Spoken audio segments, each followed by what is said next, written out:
Namaste Friends, welcome to Yoga Bliss with Shelly, and I'm Shelly. Today is meditation for the complete beginner.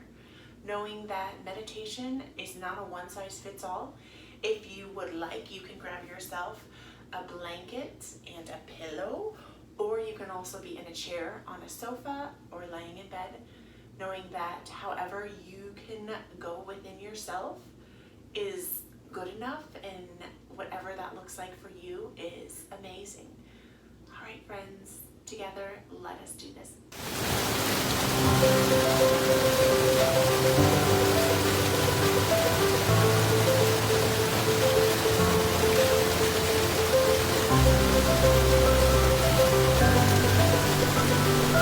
Welcome back, my friends.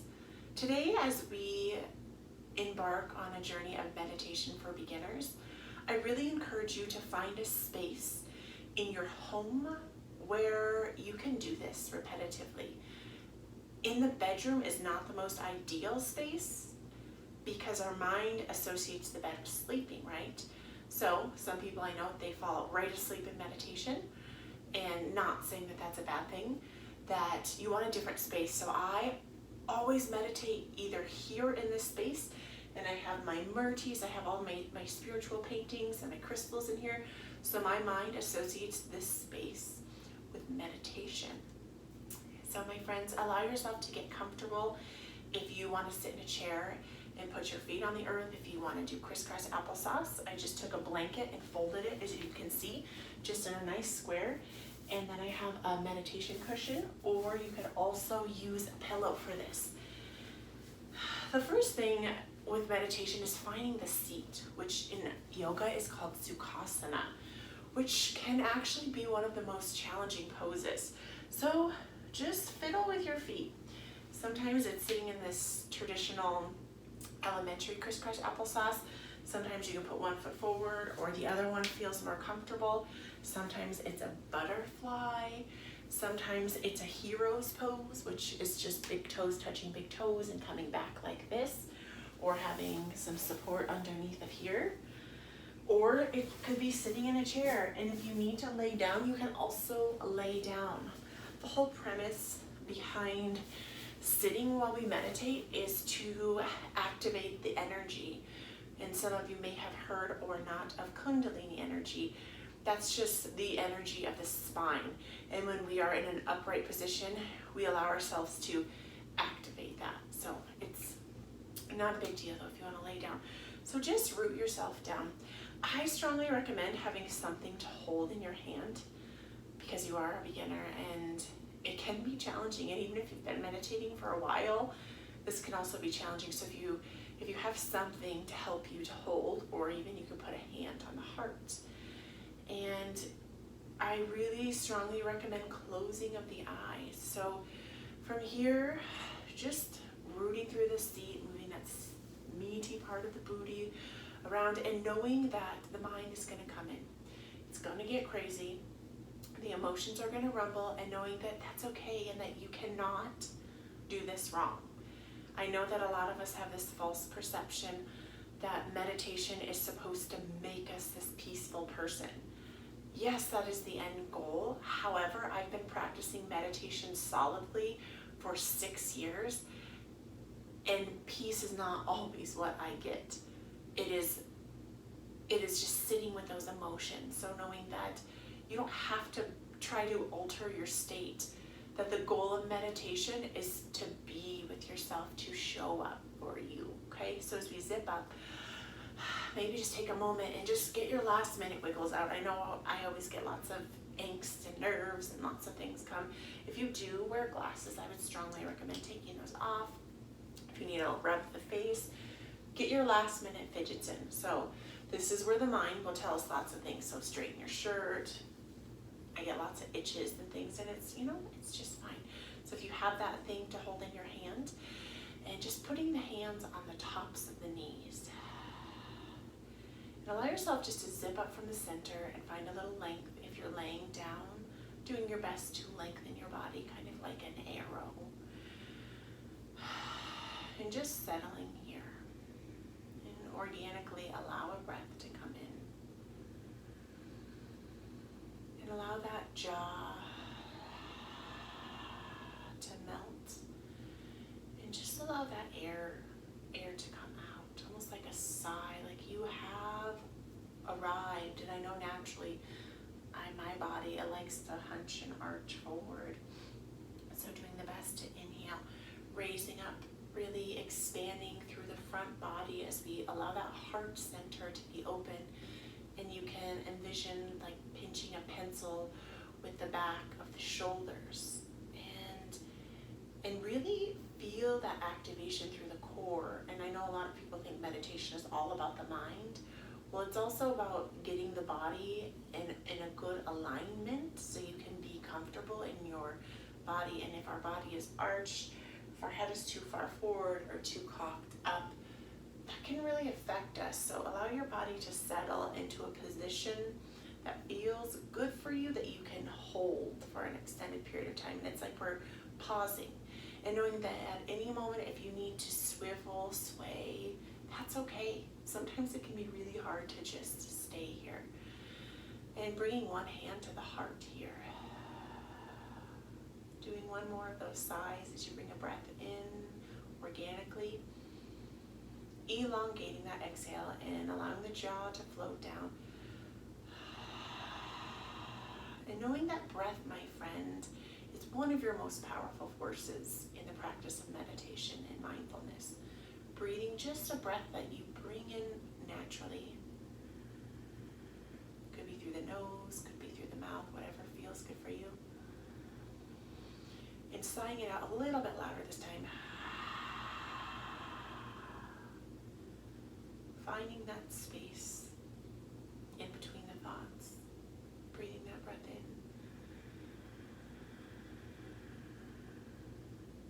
Pausing in between that breath as you sigh it out. And now with that hand on your heart, tuning into the heart. And whatever this means to you, if it's the physical heart, heartbeat as an audible sound, as a physical sensation,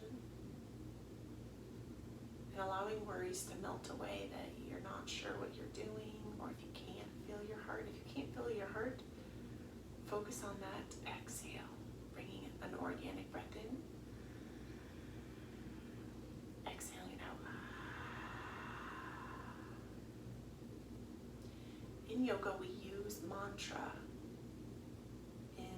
Meditation, we use mantra, and it helps quiet the mind. When we hold a word and repeat it over and over, the mind can come back to that. So allowing ourselves to bring a word that feels good for you. It could be maybe love or peace or stillness or ease. A word that you feel you need, something that you feel like you might be lacking. So I would say, however you're feeling, maybe picking the opposite of what you're feeling to lift you up. If you're feeling not worthy, then allow yourself to choose love. If you're feeling angry or bitter, that's okay. Choose compassion. Anxious, choose peace. And within this moment, attaching the words I am, the two most powerful words spoken and thought of in every language all across the world.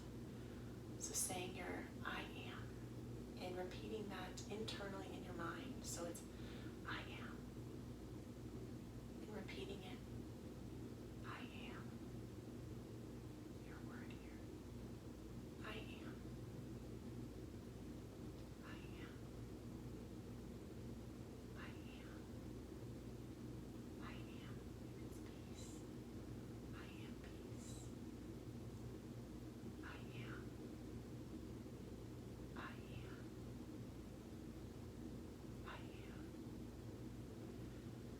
Knowing that in these moments, sometimes the emotions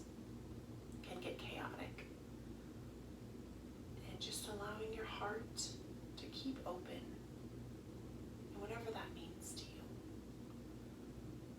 It could be as simple as an image of a flashlight shining on your chest, as a flower blooming in your heart, or right in that space in the center of your body, like a door opening and a light turning on. And being okay with however you're feeling, being open to every feeling that you are experiencing in the body. Feelings are merely a merge of thoughts in the body. So it's the mental body and the physical body, and that's what creates these emotions. Knowing that there's nothing wrong with the emotions that you are feeling. There's nothing wrong with the thoughts that you are thinking. That it's okay. It's okay to be exactly how you are here.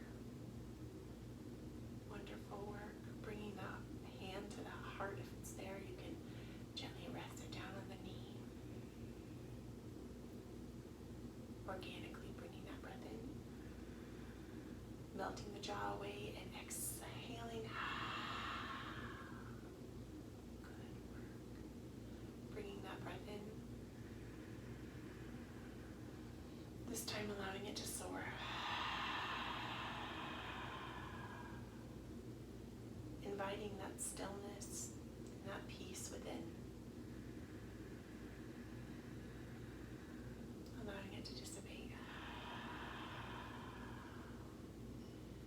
Bringing palms, kissing palms. If you have that thing in your hand, you could just put it on the earth, the floor in front of you, or bed, or couch, wherever you are. And bringing those palms, kissing palms, and bringing the outsides of the thumbs pressing to the heart, the sternum, the space of love and healing, and humbly tucking the chin. And reawakening your I am mantra, whatever it was, and reminding yourself throughout the day, tomorrow, the rest of the week, whenever you're feeling those feelings that engulf you or envelop you or take you down, make you feel unworthy or not good enough, to invite your I am of I am peace, I am love, I am compassion, whatever word it was, allowing those to come back and knowing that you can return to this practice, you can return to your mantra and your breath whenever you need. And acknowledging all of the love and the light within you. Namaste. Namaste, friends. Thank you so much for practicing with me and knowing that meditation is a practice. It's not a perfect. And again, I really want to instill that it takes time and that it just takes showing up. And it's showing up all the time. It's showing up even in those moments where we are feeling those extreme emotions of shame and guilt and resentment, and we're getting triggered and our emotions are crazy, or we snap at our kids, snap at our spouse, if we're in the store and freak out. Those are the times when we need our breath and our mantra the most. And knowing that you can do this with you throughout the day, it doesn't just have to stop here. So I love you, I'm so grateful for you, and I'm so grateful for this opportunity to start a new practice with you. And if you can, repeat this for the next 7 days and do this practice every day for the next 7 days. The mind, it takes the mind and the body to create new habits. It takes us 21 to 45 days. So if we can stick with it and do it and keep doing it, it actually becomes a habit and it becomes much easier than we would perceive it to. I love you, I'm grateful for you, and I will be back here. I will see you back here.